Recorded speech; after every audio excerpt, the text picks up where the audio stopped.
I welcome you all to my show Quarantine with Shikha Kalsi.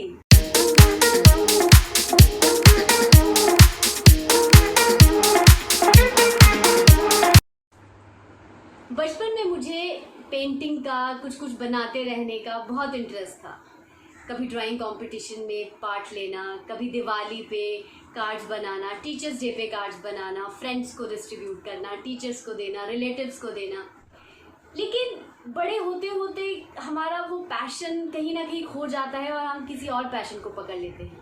लेकिन इस दुनिया में कुछ ऐसे लोग हैं जो अपने पैशन को लेकर आगे बढ़ते हैं और अपना नाम कमाते हैं। तो आज हम मिलने जा रहे हैं एक ऐसी शख्सियत से जिन्होंने देश विदेश में अपना नाम कमाया है, जिन्होंने बहुत सी कंट्रीज़ में अपनी पेंटिंग की एग्जीबिशंस लगाई हैं। हाल ही में उनकी एग्जीबिशन लगी थी इटली और ऑस्ट्रिया में। She von best artist of 2018। तो आइए मिलते हैं। नहीं, एक और बात, वो हिंदुस्तानी नहीं है, लेकिन वो हिंदुस्तानी है। तो जानते हैं इस मिस्ट्री को और मिलते हैं भागवती नाथ से।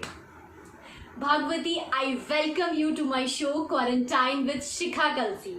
Thank you very much. भागवती, आप हिंदी समझती भी हैं और आप हिंदी बोलती भी हैं। So my very first question is कि where are you from? Okay, I speak in English. मैं हिंदी समझती हूँ लेकिन speak in English. I'm from England, the southeast of England.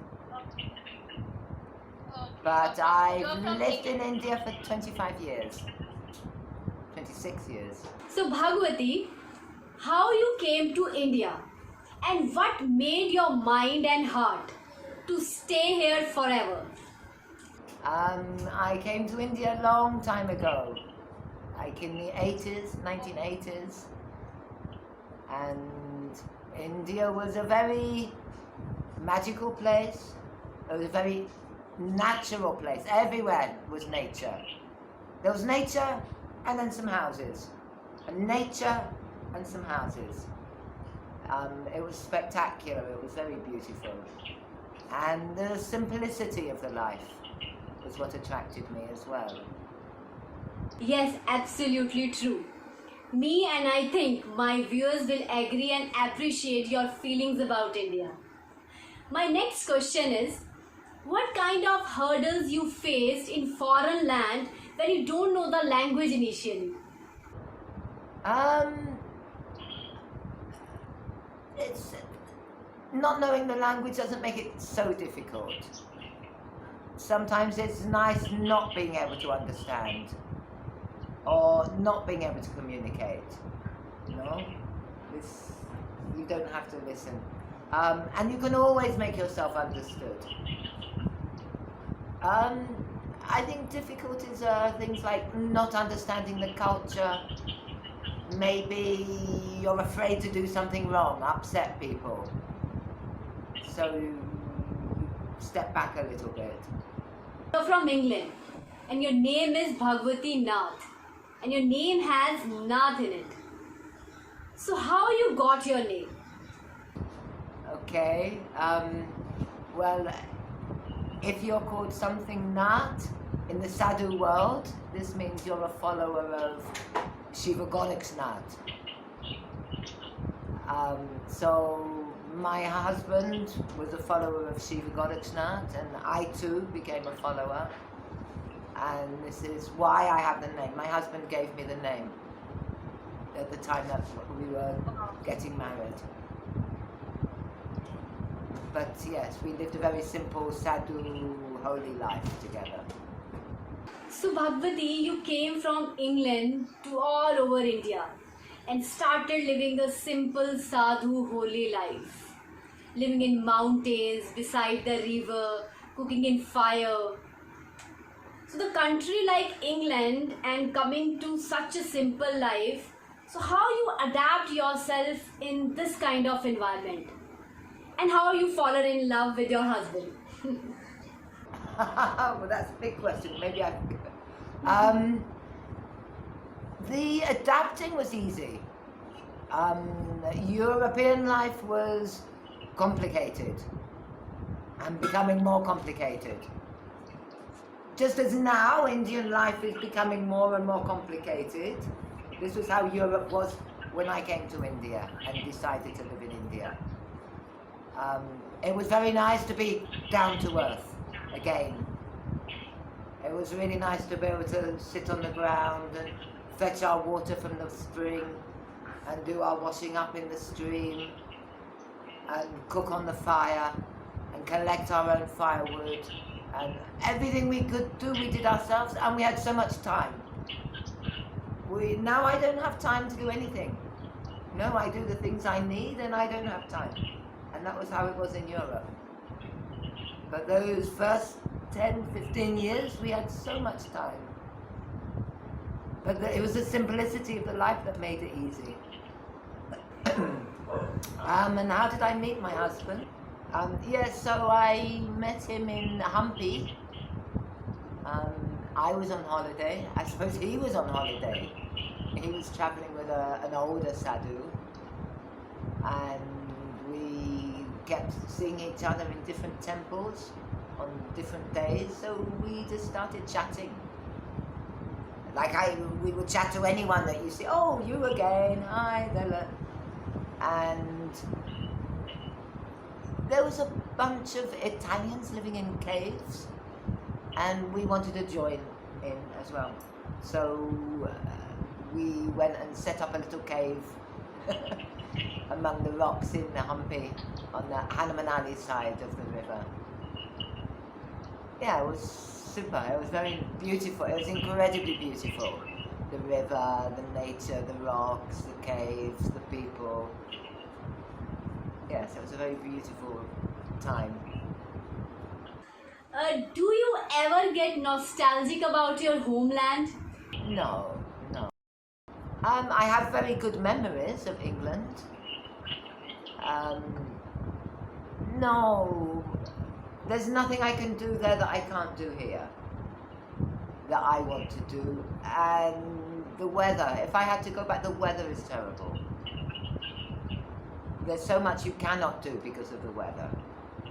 So your love and passion about painting is from your school days, or it gradually evolves into you? Yes. I painted at school. In England, we had very good art classes. We covered everything: printing, pottery, oils, water, everything we covered, portraits, landscapes. And I was very good at art. I took art at O level and A level, like my 10 plus and 12 plus exams. I took was art as well. And I did a year at college, St Albans Art College. But I dropped out. I wanted to travel. That was when I first came to India. And I didn't paint. I stopped painting maybe when I was 21. And I went back to university, 21, 22. And I didn't paint until I was living in Dharamshala. And it was, again, the beauty. And I would walk along the river and say, someone should paint this, it's so beautiful. And then I realized that I should paint it. So then I just started painting all the views from around our house there. So when you started living with your husband in Dharamshala, which is in Himachal Pradesh, then again you started painting, right? I started when Maya, our daughter, was about 2. Up until then I didn't have time. But I remember when she was about 2, and then I'd put her in a bowl of water and she would sit there playing away. I'd keep making the water hot for her, and then I could paint. She sat next to me and I was painting and she was playing in the water. What is the inspiration behind your art? And what you paint? Like, I'm not much aware about the terminologies related to art, so I need to know the form of art you do. So could you please tell me about that? You would call me a fine artist because I paint in very great detail. It's a very fine, work with a fine pen as well. And I paint realistic paintings. You recognize them easily what they are. But there's things in there, when you look closely, you see maybe it's extremely realistic, or there's other things happening that shouldn't be there. I paint in watercolor usually. I paint in other media depending if I paint on wall or board or something for someone else.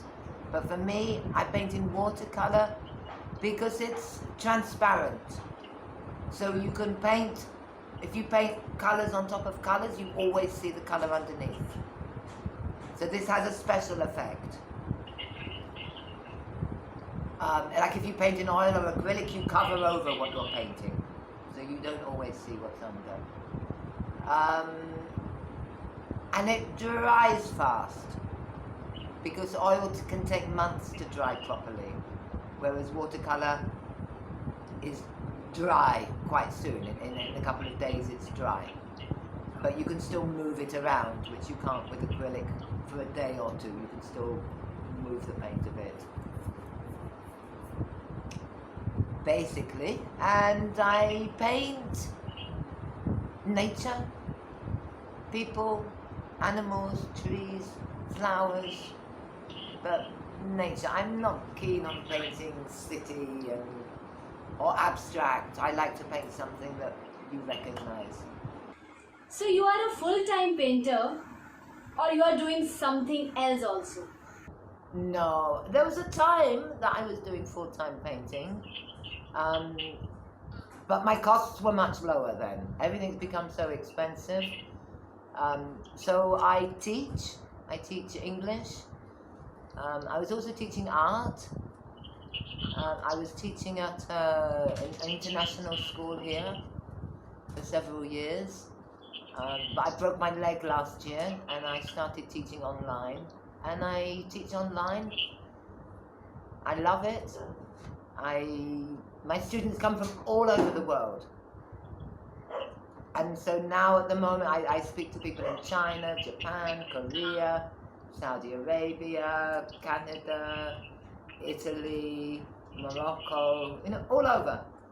So I hear everything that's happening. I go into people's living rooms and they tell me about their lives and what they can do. Can they go out? They can't go out.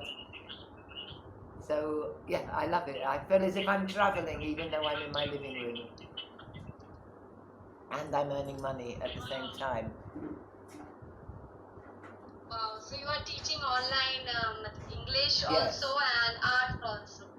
I'm not teaching art. I have been I was teaching art at the school and also English at the school. But now I don't. I will share your online link with my viewers, so that if somebody wants to catch you, they can catch you and they can learn many things from you. It's on an app as well. It's on an app called Cambly. It's not direct to me. They have to go through the app. Bhagvati, if not painter, not teacher, then what? I would like to, live somewhere like our house in Himachal and grow my own vegetables, grow my own food, and yes, that's still my ideal life. You always want yourself around the nature. Yeah, absolutely. Yes. And I also think nowadays the food we buy in the shops is not so healthy. The only way we can keep healthy is to grow our own food or know that it's organic, not sprayed with chemicals, not genetically modified. This is important for our health, especially in times when there's a virus going around. We are what we eat, and if we eat healthily, we stay healthy. So, where you live in India and how you spend your days there? I live in Goa.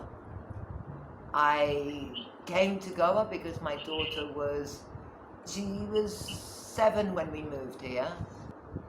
So it was important for her because her mother's English, that she speaks English well. and we didn't argue with the teacher. I spent a lot of my time bringing Maya up. She went to school here. And it's a very beautiful social life here. We talk about the Goa family, and people come back here year after year. We know each other very well. There's people here I know 20, 25 years. They're good friends. So I think it's a social life. You know, the beaches are nice. There's better beaches, but the beaches are beautiful. It is very beautiful here. But yes, it's a very nice social life. Friends, dancing, good food, good, interesting people. I'm never bored. Bhagvati, everybody has a memorable moments in their life. Some of them are horrific, some of them are terrible, some of them are sad, some of them are romantic, some of them are adventurous. So I want you to share any kind of moment which you still remember. There's too many. There's been too many to choose. But yeah, I like the times when we were going to Omkareshwar, for example, the island in Madhya Pradesh, or we were in Golkana Beach and we were living in the forest. We were living under the trees, or living in a cave, or behind a temple. No, it was very, very special. I remember when Maya was a baby and she'd be lying on the beach by the river, and the birds would be just dancing around us. They were not scared of us. We would see mongoose and monkeys, peacocks. They were just there with us. You know, we got to know the monkey family. They came and talked to us. Yes, these days, in the 1990s, India was extremely magical. If you were in these holy places, there was a strong magic, of spiritual magic, with Shiva, with Mataji, whether it was Ganga Mata, Narmada Mataji, whoever. It was a very spiritual, natural time for us. Anyone special with whom you want to spend your quarantine days? My daughter, Maya, of course. I need a message from your side for young aspiring painters, artists, and one more message to our viewers during these quarantine days. So in total, I need 2 messages from your side. Okay, follow your dreams. Don't believe when people say there's no work in art. It is not true. Everything is designed. You take a bottle of something, Yes. you know, furniture, the sheets. There's plenty of work. If you're a good artist, you can make it, especially in this day with the internet, and you can travel internationally. But not just an artist, that's anyone. You follow your dreams. If it's music, if it's sport, if it's writing, whatever your dream is, follow it. It's more important than money. No, money helps a lot, but it will not buy you happiness. But you're fulfilling your dream, fulfilling what you came on this earth to do. If you have a gift, it means you should be doing it. If you are good at something, it means you should do it. So that is one of your aims in life. And for everyone in general, we are polluting our planet. We have to change our lifestyle. Look at the difference it's had when we've been in shutdown after 2 weeks. Suddenly from Patankot, you could see the Himalayas. When I was coming to India, I could see that at the beginning. This is what we have done by driving our cars, having coal-fueled energy sources, having dirty industry that we're not cleaning. Most cutting down your forests. You have to stop. You have to stop. The forests give us rain. They give us oxygen. They give us good soil. They stop the land from falling. They clean everything for us. We must really worship. In Hinduism, you worship dirty Mataji. You worship Ganga Mataji. This is what we must be doing, keeping Ganga Mataji clean, keeping dirty Mataji clean. This is what it means. No? And this is what Hinduism is most important, and it's what we've all forgotten, unfortunately. Don't just throw your rubbish down and think someone else is going to pick it up, because they're not. It's going to kill some animal eventually. Save our environment. Stop using the chemicals. Stop using palm oil coming from Malaysia, where they're cutting the forests, killing the orangutans and many other animals, and the tigers, other animals. There's not many left. We are their guardians. We are here to help them, not to kill them. And for our health, we will be healthier if we eat healthy food, drink clean water. We will be much healthier. We have to watch what we are, and then we will fight every virus. We will not get sick. We're getting sick. Who's getting sick? People who have, what do you call it? Anyway, people who, heart disease, diabetes, these things come from bad diet. So let's eat healthily, live a Vedic life, yoga, clean food, and we'll all be happy. Bhagvati Nath, I thank you so much. You have shared so much information with us. You have given a beautiful message to every one of us. Thank you so much on coming my show. Thank you. Thank you. तो आज मिले हैं हम भगवती नाथ से, सुने हैं हमने इनके किस्से कहानियां, जाना है इनके बारे में, ली है ढेर सारी इन्फॉर्मेशन। अब मैं लेकर आऊंगी किसी नई पर्सनालिटी को, सुनेंगे उनके किस्से कहानियां। तो भूलिएगा नहीं, याद रखिएगा, क्वारंटाइन विद शिखा कलसी।